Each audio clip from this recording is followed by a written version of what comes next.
شکر خان امیر خان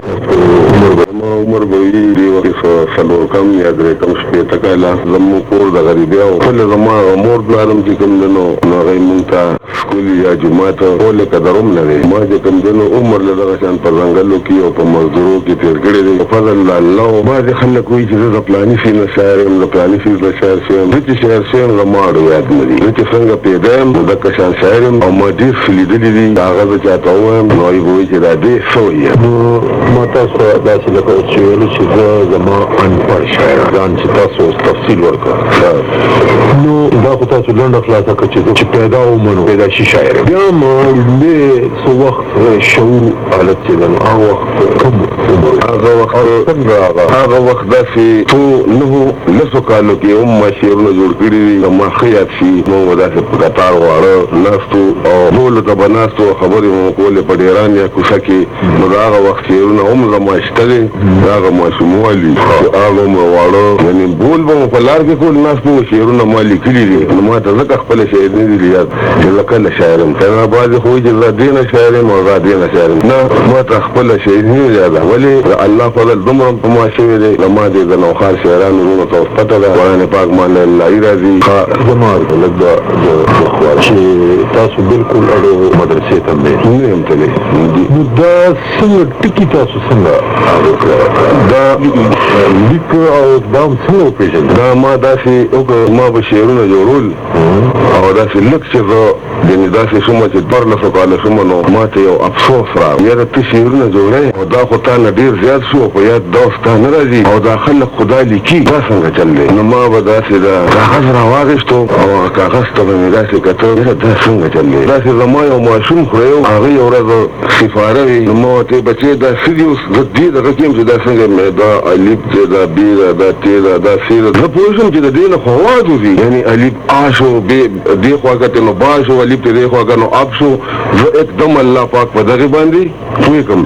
نو چې ما ټولې ژبې بیا وکتې نو پارسي ما هغه شی عربي ما هغه شی خو ښه دومره فرق و پکې هغې کې به نون د دو زیرون نه یعنې بره به چې کوم ځای نه دون راتلو بین به ښکته راتلو ما به چې وکته قرآن پاک ته داسې بعضې پیشونه به ډبلونه چې ما وکته دغه شیان چې انګریزي ته مې وکته بیا نو انګریزي چې کومه ده هغې کې ټکو ډېر کمې و بیا چې ما وکته نو مې یاره دې کې خو د ټکو ډېر کمې دی دا څه وجه ده څنګه ټکو څه کمې دی لکه هغې کې چې کوم ده نو ما چې وکته نو ښې نه وه د نورو ټکو نه یې جوړوله شین نه و د نورو ټکو نه یې جوړولو زنګ په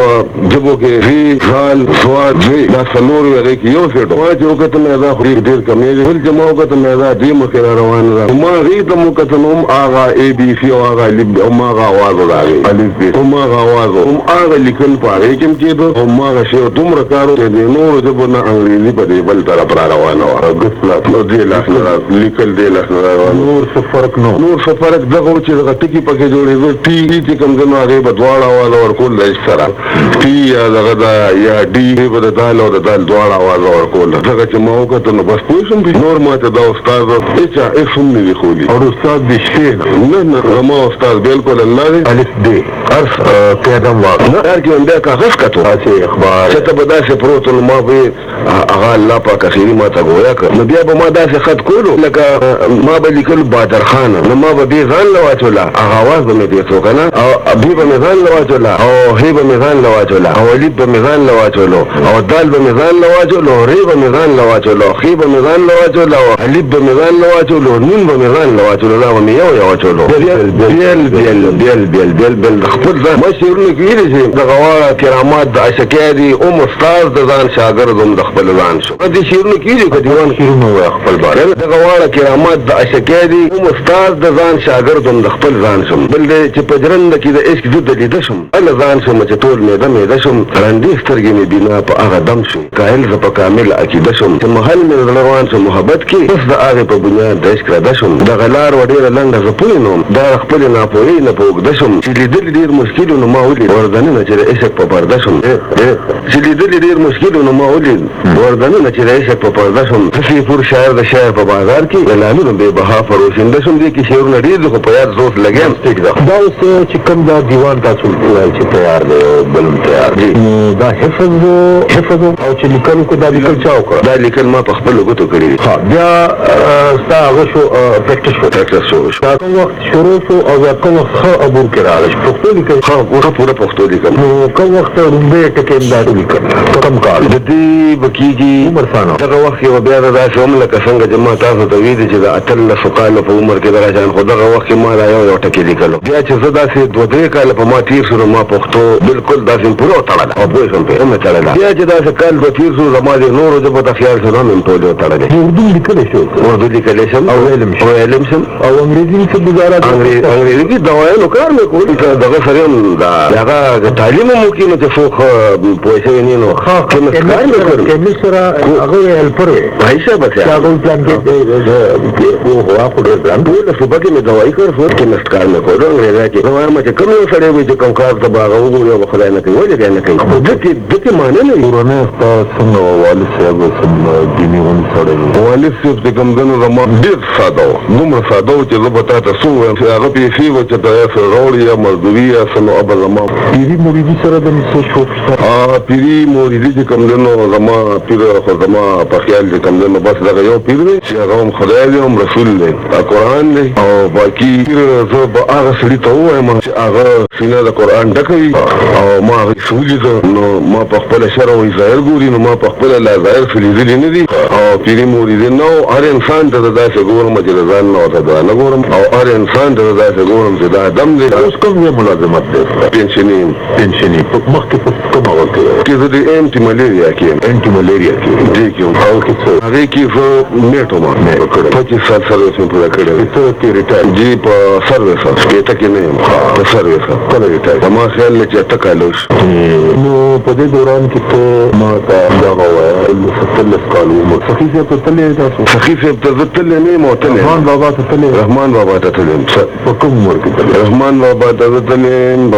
داسې عمر کې هم تللی چې دا ډېر لفور له کاله عمر کې یوازې په ځلې ونی سره ما باندې خو دې ډور شک کولو مور په بابانو ګرځولو نه بجوندې مر وی په د پیریان دي دا په د بلاګان دي دا په د دالي ما ودا زړه چې کوم دنو دا ما داسې محسوس کول لکه دا زړه چې زماره له ما یې غاخو کې ویل چې خو په وس کې رااله ما ته خولي به دا کوم دورونه را ټول په ما چې سي دې کې سي دې په تاسو کوم قوم دا خلک دي دا څه ویل نشم بل ما باندې دا مو شو سو پیرا چې ته مخکاره کو راځونه دا په ما شي یو دور کې ما به دا راځونه ښکارا کړو بیا به چې ته مخکاره کو راځونه کله زما شي یعنی هغه आवाज براغو کتاب ما به محسوس کو بل د داسې په ماشومالي بدل زنګلو د لمنو په ما به خواص کېدو باقاعده او هغه आवाज په دومره چې تاسو د اسمان سره واپس راو نوم برات خپل واغستې کومې به زما د سیفو خانه په ډیر یو د خسر زه به دې دغه د یو خو بل خو چې دا आवाज چاو کو چې ترکمه به په دې خیال کې نو بل आवाज به ترغه نه کیږي او چې کله به زما د خیال نه وته نو بیا به دغه بل چې بیا به په دې شک کې مو دې کوشش کوم چې دا आवाज چاو بیا به ترغه بل आवाज نه کیږي چې کله بیا به خیال شو نو بل چې ترسو به دغه بیان نوم روته دا کار به په بیان کې کوم بیان دې نو کار کړل دا څنګه دي برټولې د نوخار نه پاس څنګه نو ماران په کې داسې سترګو بلې د کول به بلانه نو ماران په کې داسې پراتو چې لکه د بیاستو رنگ پرنګ د چا خشته سترګې دا قسم چې نور بروخه ته بیا بنو یو مارم نو اله چې نقصان نه ورته ما نه کړی دې ترکه ته بدلم دا برابر چې د امرولي ګرځي زمې به دې لیولې شي ما اوسم پتر د انسان سره نه لګي ولی ما ته خدای هغه نظر را کړی چې اخو په لکه بل څه په خپل بل څه خو هغه ما سره تندې کوي هغه خبرې د انسان چې لکه سوې ما سره څه تندې کوي زه د انسان نه سمې نه زړه بده ما یا ارشد د زمانه نه ډېر ګلمنوي او یا څه شیر ما داسې کې دیوان ما دوه دویم دیوان مې روان کړی دی کچري دویم دیوان یو مې پوره کړی دی او دویم نور روان کړی دی کتاب هم عملي خبره کتاب سي نو هغه چې هغه چیر کې شروع کړ ما تاسو ته دا وړاندې مو چې په داسې وخت کې ما په نیمه جبه شعرونه ویلي چې هغه یعنی ډېر نه دي نو اتیا سل شعرونه زما اوس زمانه مشرانو کسانو سره شته او اوس هم پېژندې چې د ماشوموالي په ژبه دي شعرونه دي خو هغه ما نه راځي ما به وایي به لیکل خلک به راپسې هغه هلکان ګرځي تعلیم مفتو آی به لیکل او داسې بیا زه کېنولم وی بیا په راشه دې پسې ولیکه نو چې ته بیا پټ بولم چې پټ بیا بوتلم هغه شعرونه چاربیتې وي لوی لوی دې کې شی دا دی چې ما ته دومره پته ده چې بعضې انسان ښکلی وویني که هلک وي که جینۍ وي نو بعضې پې په ښکته راشي او بعضې پې په بره لاړ شي چې په بره پې کوم لاړ شي نو دی ځای ته رسي شاعرانو کې داسې ډېر دې شعرونو کې ما فیصلې کړي دي چې شاعر ولې نه مري ډېرو شاعرانو شعرونه لیکي خو یې فیصلې پې نه دي ورکړي دا ما فیصله ورکړې په اوسه چې دا کوم شاعر ډېر اوچت مقام ته ورسي نو دی چې ښکلی وویني دی یعنې د اول نه دی چې دی نو مجازي عشق وي نو کله چې دی ښکلی وویني نو دی پې باندې بره لاړ شي او دا چې کوم شاعر یعنې نیست و نابود شي نو دی په ښکلي ښکته راشي دی چې د هغه مخ وویني نو دی بیا سینو ته راشي بیا وروسته نور څه ته راشي وروسته اخري دا سپین سپینې دي دی په ښکته منزل وکړي او دا کوم چې مقام ته ورسي دی چې ښکلی وویني نو دی एकदम چې کوم دی نو د هغه د مخ نه سترګو ته لاړ شي نو د سترګو نه تندې نو بیا ځي بر وایي خدای چې ته به څونه ښکلی چې دا ښکلی پیدا کړی دی پې بره لاړ شي دا دغه شعر دی هر یو شاعر د عشق نه او د حسن نه شاعر کېږي شاعر هم د دې نه کېږي د حسن نه شاعر چې کوم شاعري چې ده هغه د حسن دعوه کلم خو چې وغورځوم نو بیا نه رالم او چې کله ما کلم راواخېستو نو که چاته دا ووایه داسې شته دی که نه چې وایي زم شاعر یم زه ټپې جوړم زم شاعر یم نو مې ټپه خو ووایه دا شکی په دریاب ګډ شو به دا خپې مې ډېرې یخې شوې مې ټپې خو دې شي دي که نه نو یو خوا شي ډېر لمبونه وتې لکه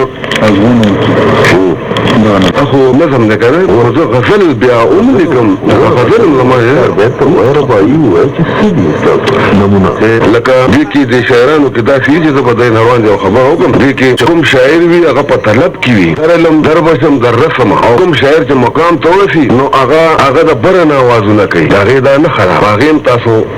ځان پوه کوي عام شاعران چې کوم دي نو دی کوم شاعر چې مقام ته ورسي نو هغه د بره نه بیا که نه هغه درته بیا دا وایي چې لکه زه به ډېر سرونه ته وایم چې زه ګرځېدلی یم د عشق ښار کې خرڅېدل تش غمونه په ټول بازار کې او د مقام نه چټلي یو عجیبه شانتې بازار ته لاړم یاره چې ستا د حسن ښار ته لاړم نه پکې اوړی و نه منې جمې پکې بهار و تل بهار ته لاړم یاره چې ستا د حسن ښار ته لاړم ګریبان له منې سره یو وې پکې د داسې خلکو یو قطار ته لاړم یاره چې ستا د حسن ښار ته لاړم یوازې دوی کلي کې دار او سنګسار کلي د دار او د سنګسار ته لاړم یاره چې ستا د حسن ښار ته لاړم دار او سنګسار خو مرګ نه و پکې داسې فرداسي او دیار ته لاړم یاره چې ستا د حسن ښار ته لاړم هغه خو قوالي ده یا مقام د عشق هلته د داره چې ورتېر شي مقام د عشق هلته د داره چې ورتېر شي د مینې لیونو سره په لاره چې ورتېر شي دا غزلې دي خو زه غزل نه وایم نظم وایم دا دور د غزل نه دی مقام د عشق هلته د داره چې ورتېر شي د مینې لیونو سره په لاره چې ورتېر شي تاسو په خیال کې دا غزل او نظم کې څه فرق غزل خو د خبرې دي معشوقې سره که نه غزل حقیقت چې دا دی خو نه غزل کې نور هم څه ډېر ځایږي دی خو وایي چې دا د معشوقې سره غزل خبرې دي خو غزل یوازې د معشوقې سره خبرې نه دي دی معشوقه دی څه وایي او معشوقه چې کومه ده نو دی ښځه کړې ده نو ښځه خو اکثره زه د دی خبرې اورم په ریډیو په ټي وي صاحبان وایي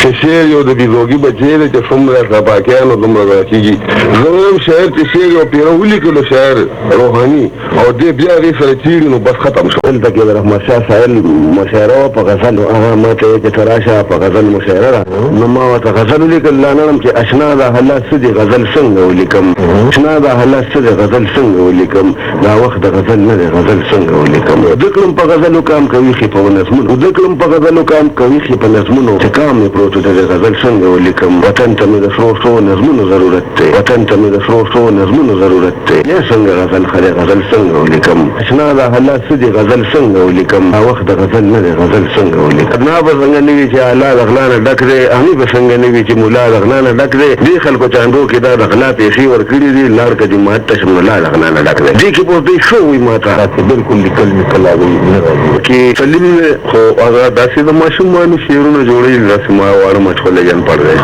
که نه مشرانو کې خو هغه د وړو د مشغله شعر دی بل شعر دی بل بادر استاد دی دلته کې د بادر استاد هغه ښه شاعر دی، ښه شاعر دی، ښکلی شاعر دی. خو د هغه شاعري داسې ده چې لږه ده، ډېره لږه ده. مونږ چې مثال ګلخانان تندر خو عالم دی، خو ملا دی، او ملا هم دی، مهربان او هغه دی مهربان استاد چې کوم دی نو هغه سبق هېڅ هم نه دي ویلي، هغه هم دغه شان دی. هغه شاعري څه دین ده یا د هغه شاعري چې کومه ده نو دا خبره زده کوي په هغه باندې. دا مهربان استاد شاعري چې کومه ده نو هغه د خپل وخت سره ښه دی. خو شی هغه کې دا دی چې هغه د فی او د پی او د فاس نه هغه دا فرقونه غال فی دا فرقونه فی غال کنه دا هغه فرقونه دا نشي کولی. دغه څیز دی چې هر څه په سټله وایي. بل هغه شاعري چې کومه ده نو هغه پرواز د هغه یعنې تخیل د هغه ډېر کمزوری دی. دغه څیز دی هغه کې یعنې نور مهربانه خون چې کوم ده نو ښه دی. بل مهربانه خون زمان هم ډېر مشر دی، ډېرې زمانې دی، خو هغه چې کوم ده نو شاعرۍ کې کمزوری دی، کمزوري شعرونه دي. دلارم عارف ښه شاعر دی. نو ما په دې دا اوس هم نامه چې واغېسته ده کوم مهربانه د ده سلسله ده چې پلار مو د شاعر و د ده نیکه شاعر و باچا اخونه. نو باچا اخون نه ده شاعر و او مهربان اخون شعرونه جوړوي. خو داسې اخون څه مطلب دی؟ اخون خو اوس د پلار ته وایي. اخون ماسټر څوک ماسټر وي، څوک اخون وي او څوک یې کوم دی نو استاد وایي. دا خو هم دغه یو اواز دی، دوی مطلب چې نه فارسی اخون وایي که نه، دا د فارسی خبره ده. هغه چې نو خو مهربان استاد چې کوم دی نو هغه لږ زما په خیال کې خو کمزوری شعر دی. ځکه دا ووایم نو زمونږ یو صاحب الله پاک وبخي، سردار به د سړو دی کوم که ته زما سړی شي، زنځیر به درته واچوم د زرو کم سپی شي. ته ما ته په سلام شي، خلک به تا ته په سلام شي چې ته زما غلام شي، هر سړی به د غلام شي. ته ما ته په سلام شي، خلک به تا ته په سلام شي چې ته زما غلام شي، هر سړی به د غلام شي. سړی به نه ډېر اوچت به د مقام شي، زمری به شي دنیا ته خو که ما ته بېزوګې شي. سردار به د سړو دی کوم که ته زما سړی شي، زنځیر به درته واچوم د زرو کم سپی شي. چې درته وایم هغسې به وایې، زلفې سترګې شونډې په شعرونو کې به ستایې، ظلم د ظالم په شعرونو کې نه ښایې. نو هسې بې څخه مخابر زته مشروطې شي، سردار به د سړو دی کوم دا ته بنده شعر دی، دا ما یا رستي بندي دی یا د من نه و خواته دا مجماله کرم. نو ما خپله خبرې ته اوس به اجازت غواړم. خدای پامان. السلام علیکم. وعلیکم السلام. خدای پامان.